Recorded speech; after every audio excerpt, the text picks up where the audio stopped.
Mesdames et messieurs, merci d'avoir choisi Canal Congo Télévision pour vous informer dans le cadre de cette grande édition du journal sur votre chaîne. Opération d'identification et d'enrôlement des électeurs dans la première et deuxième ère opérationnelle.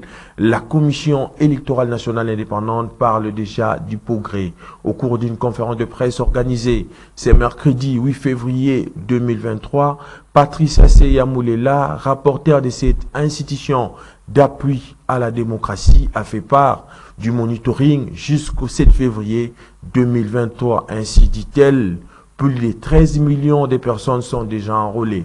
Les processus électoraux vers les élections libres, démocratiques et transparentes dans les délais constitutionnels est donc irréversible en République démocratique du Congo. Le point avec Nadine Chochigombo. Les opérations d'enrôlement et d'identification des électeurs se poursuivent avec succès dans le 2 heures opérationnel, a dit le rapporteur de la centrale électorale Patricia Seya au cours de ce point de presse. Le monitoring de la CENI fait jusqu'au 7 février. Après la ronde dans plusieurs centres d'inscription, le constat plus que positif au regard de l'engouement de la population et des statistiques actualisées révèle que dans la première ère opérationnelle, sur 18 694 542 personnes attendues, 12 30 470 ont été enrôlées, soit 64,35%. Total général pour l'AO 1, nombre d'essais prévus, 9 200. Nombre d'essais opérationnels, 9 200, soit 100%. Nombre d'électeurs attendus, 18 600. Quant à la deuxième ère opérationnelle où l'opération a été lancée le 25 janvier dernier, 1 244 794 personnes, soit 8% ont été enrôlées sur le 15 381 709 attendus. La CENI tient à rassurer que le processus électoral en RDC poursuit sa dynamique sans désemparer et les chemins vers élections libres, démocratiques et transparentes dans le délai constitutionnel est irréversible. Tous les guides d'enrôlement qui posent problème de quelque nature que ce soit, dans un centre d'inscription, sont vite ramenés vers l'antenne qui les transfère immédiatement au siège où des experts techniciens préparent, avant de les retourner dans leur centre pour Kinshasa. Et pour l'intérieur du pays, les techniciens sont déployés pour réparer les kits qui posent problème. La numérisation méthodique de notre direction informatique facilite bien les tâches.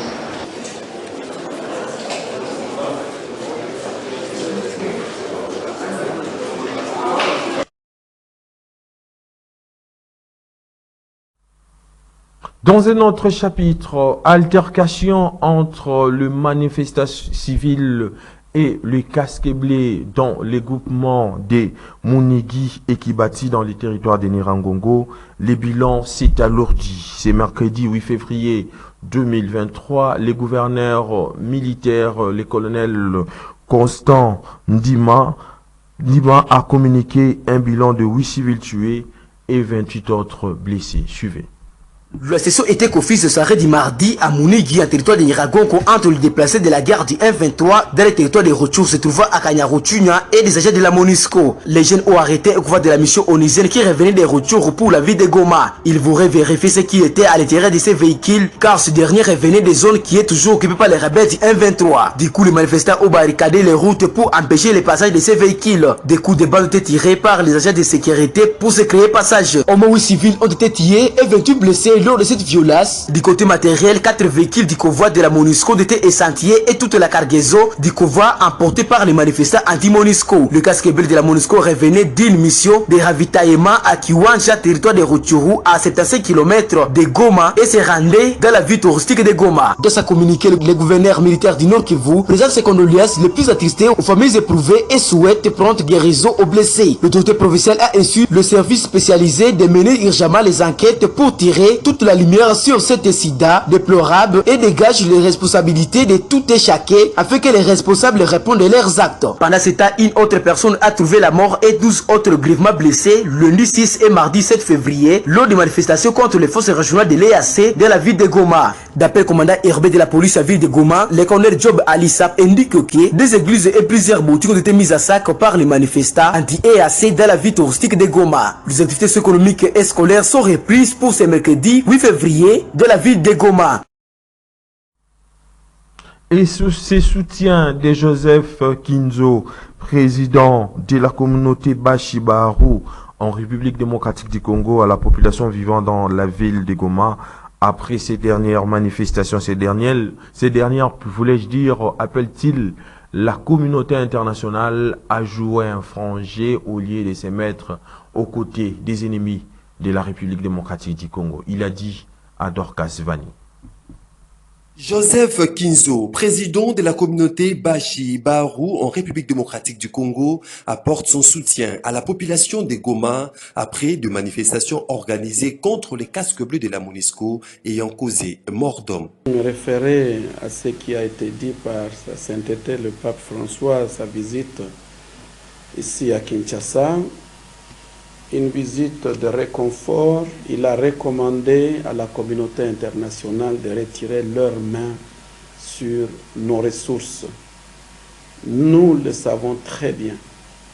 C'est à cause de nos ressources que nous sommes totalement déstabilisés. Les pays forts de ce monde, travaillant en connivence avec le Rwanda, avec la main de Kagame, plonge ce pays dans le chaos dans sa partie est. La même communauté internationale nous envoie ce qui est dit aide militaire, puisque la MONUSCO, ce n'est pas seulement l'administration, mais c'est tout un arsenal militaire et qui a duré plus de 20 ans. Et c'est la plus grande mission des Nations Unies, mission de paix des Nations Unies au niveau mondial. C'est déplorable et inacceptable de voir tout ce qui se passe à l'Est ne fait que s'empirer devant un regard, je ne sais pas, méfiant ou impuissant de cette même communauté internationale. Le Congo est un des membres des Nations Unies. La Charte des Nations Unies est claire. On doit respecter l'intangibilité des frontières et l'indépendance des nations. Malheureusement, pour nous, ce n'est pas le cas. Nous sommes victimes d'un complot international et quand le peuple le constate et prend conscience de cela, ce n'est que normal qu'il y ait des manifestations. East Africa Community, ils nous ont envoyé des hommes en armes. Malheureusement, la situation ne fait que s'empirer depuis qu'ils sont arrivés. Comment voulez-vous que le peuple se taise? Je vous renvoie à votre question.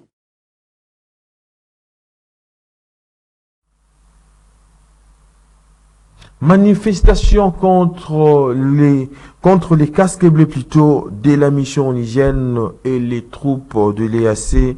Jean-Marie Kamenga, président national du parti RDR, se range aux côtés de la population pour exiger les départs de cette force sur les sols congolais, car, dit-il, seuls le FARDC pourront protéger et défendre l'intégrité territoriale de la République démocratique du Congo et non les forces extérieures. Jean-Marie Kamenga a été interrogé ici à cet effet par Maxime Akabou et Héritier Toubilando. Demander à M. Félix et son gouvernement d'abord de ne pas amener les forces de l'EAC ici au Congo. Jean-Marie Kamenga, président national des RDR, membre de la dynamique pour la vérité des urnes, s'aligne aux côtés de la population de Goma pour exiger les départs sur le sol congolais de la force de l'EAC. Nous sommes dans une aventure qui devient maintenant de plus en plus compliquée. Mais je crois que nous soutenons d'abord les manifestations de Goma et nous demandons aussi à notre population à travers tous les pays d'emboîter le pas des gens de Goma. Nous en avons fait en 2004 avec le phénomène Koundé Boutebousi à Bukavu. Ce n'était pas par les armes qu'ils ont quitté Bukavu, c'est par les manifestations. Et il est temps que le Congolais de l'Ouest, du centre, ne soit pas distrait de penser que ce qui se passe à Goma intéresse que les gens de Goma. C'est des marches pour demander réellement le départ de l'EAC et demander à Félix de nous faire sortir des centres d'aventure de l'EAC. Le Congo n'a pas réellement l'objectif de rester dans l'Afrique de l'Est. Nous sommes un pays de l'Afrique centrale et nous avons nos appartenances aussi en Afrique australe et nous n'avons pas besoin d'être membres de l'EAC. Comme il avait pris ses décisions, il est temps aujourd'hui que le peuple ne vive plus de cette histoire et lui fasse aussi des sommiers pour que nous quittons l'EAC. Ceux qui sont nos ennemis aujourd'hui deviennent nos partenaires. Vous savez que l'EAC c'est quoi? L'EAC c'est l'Ouganda, c'est le Burundi, c'est le Rwanda. Le Kenya vient ici pour ses intérêts purement économiques. Le Kenya ne viendra pas ici pour nous aider.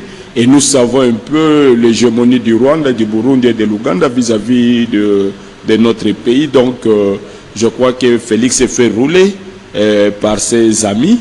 Et aujourd'hui, le résultat est là sur le terrain.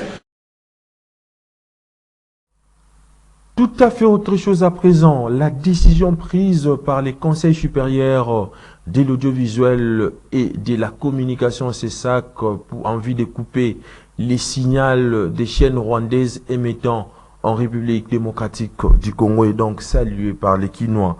La plupart exigent même que ces décisions s'étendent sur d'autres produits du pays des Paul Kagame. Ils sont tous au micro d'Emily Mukendi et Dorcas Vani. De chaînes rwandaises qui s'emploient à l'intox, à l'incitation, à la désobéissance civile, à l'insurrection contre l'autorité publique de la RDC, au dénigrement des institutions nationales ainsi que de leurs animateurs, mais aussi à l'apologie de la guerre, ne vont plus émettre en République démocratique du Congo. Et c'est le Conseil supérieur de l'audiovisuel et de la communication qui a pris cette décision de coupure de leur signal. Une décision saluée et par les Kinois. C'est une bonne idée pour CESAC. Pourquoi? Parce que les Rwandais, ça c'est l'ennemi numéro 1 qui tue nos compatriotes à Goma. Plus de 10 millions de morts. Raison pour laquelle CESAC a pris une bonne décision de suspendre les antennes des Rwandais au sein de notre pays. C'est une bonne décision. Oh, c'est une très très bonne réaction pour moi. Parce que c'est le retour à l'expéditeur.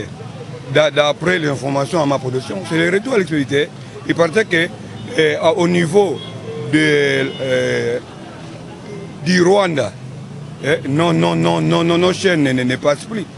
Mais pourquoi alors que nos peuples, la population congolaise peut suivre les chaînes du Rwanda? Non, c'est le retour à l'expéditeur. Ce sont des Rwandais qui ont commencé et voilà. C'est ça le retour. C'est une bonne décision, mais cela est un peu intervenu tard. Il ne fallait pas attendre qu'il y ait autant de millions de morts congolais pour agir ainsi. Et qui ne sait pas que, prenons l'aspect sécurité, nos officiers communicateurs ne cessent de dire qu'il y a trop de rumeurs, il y a trop des infos mal données à travers les réseaux sociaux. Alors notre presse devait être conséquente pour soutenir l'effort par patriotisme. Mais il leur a manqué cet esprit patriotique d'agir au moment opportun. Et que le mal est déjà fait. Bon, c'est une bonne décision, mieux vaut tard que jamais. Oui, c'est une très bonne décision. Nous devons apprécier cette décision parce que ces pays nous créent des problèmes. Nous créent énormément de problèmes. D'abord, beaucoup de nos frères et sœurs sont en train de mourir pour rien, innocemment. Ils n'ont rien fait à cause du Rwanda. Les mêmes Rwandais qui financent et arment les M23 pour nous attaquer, pour piller nos richesses. Donc, quant à moi, personnellement, je suis d'accord avec notre institution, c'est ça, qui vient de suspendre la diffusion de toutes les chaînes rwandaises dans notre territoire. Je suis d'accord. Je salue la décision prise par notre CESAC. Pourquoi? Parce que le Rwanda a commencé par brouiller les chaînes congolaises. La réciprocité oblige, en tout cas je salue la décision. Mais le problème est que ce sont les paisibles citoyens rwandais qui suivent nos chaînes. Ce ne sont pas directement les autorités. Et comme ils ont fait ça, on a privé la communauté congolaise vivant au Rwanda aussi la possibilité de suivre tout ce qui se passe au pays. Mais voilà, la situation est telle qu'elle est, je salue la décision. Lancement ce mardi 7 février 2023 des travaux d'asphaltage de l'avenue Mouzi à Mbandaka par les gouverneurs de la province de l'Équateur, Bobo Boloko Boulumbu, une réalisation de la promesse de Félix Antoine Tshisekedi Tshilombo, président de la République, lors de son passage dans ces coins de la République démocratique du Congo. Le point avec Maxime Makabou. Les travaux d'asphaltage de l'avenue Mouji ont repris le mardi 7 février à la grande satisfaction de la population de la province de l'Équateur. Les travaux exécutés grâce à l'implication personnelle du chef de l'État Félix Antoine Tshisekedi Tshilombo, une réalisation de la promesse faite lors de son passage dans ces coins de la République démocratique du Congo. Toujours soucié du bien-être de sa population, le gouverneur Bobo Boloko Boulumbu a effectué une visite surprise au chantier de réhabilitation et de modernisation de la dite avenue en plein cœur de la ville de Mbandaka, d'où ses remerciements à l'endroit du chef de l'État.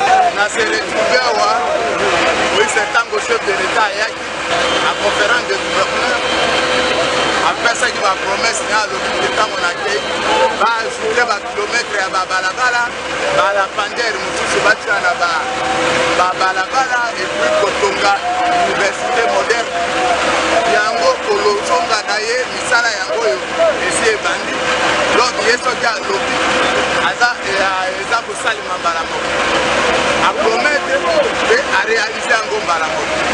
Ça fait Équateur Mobimba. Donc, il y a un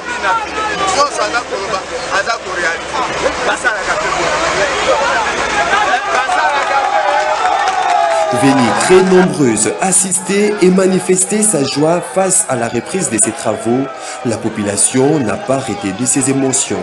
Osepeli makasi lokola papa Pati asimbeli biso son excellence Bobo Boloko Boulumbu pe babongiseli biso mboka bamwinda epeli alors babalabala pe ya konti ndenge tozalaki na baguvernema nyonso oyo papa Bobo Boloko Boulumbu na président na biso Pati Berton baumela mpo na libela président asimela biso gouverneur na biso. Signalons que ces travaux exécutés par l'entreprise Afritech en collaboration avec l'OVD sont financés par le gouvernement de la République sous l'œil vigilant du BTC.